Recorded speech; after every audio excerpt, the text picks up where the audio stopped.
ఇట్లా బైబిల్ కూడా పట్టుకోలేని ఈ స్థితిలో ఉన్న నాకు దేవుడు దగ్గరనే ప్రేర్ చేస్తున్నాను. దేవా నాకు ఇది స్వస్థత ఇస్తే నేను నీకు సాక్షిగా నిలబడతాను అన్నాను. కానీ దేవుడు శుక్రవారం రోజు నాకు అజీనప్పుడే తీసివేసినాడు. ఈ రోజు ఇంకా ఇప్పుడు ప్రేర్లో ఇంకా బలపరిచి చేయనొప్పిని తీసివేసిన దేవునికి వేలాది వేల స్తోత్రం. మనం చర్చి ప్రారంభించిన తర్వాత నాకు జాబ్ లేదు. అప్పుడు కూడా ఇదే ప్రిపేర్ ముందు నేను చెప్పాను, దేవుడు నాకు ఖచ్చితంగా కార్యం జరిగిస్తాడు.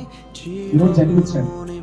ఇదే భూమి మీద నిలబడి నేను నా అప్పుల బాధ నుంచి దేవుడు ఖచ్చితంగా నెరవేరుస్తాడు, తీరుస్తాడని నమ్మాను, చెప్పాను. దేవుడు చేశాడు.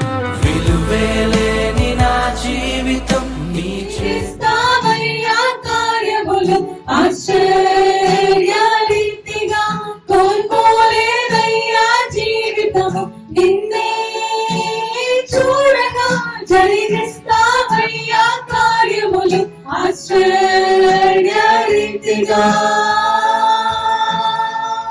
అందుకే క్లియర్ గా అక్షరానికి చూసినట్లయితే ఇక్కడ వృత్తి కన్నుగా చేసిన వాడు దేవుడే అని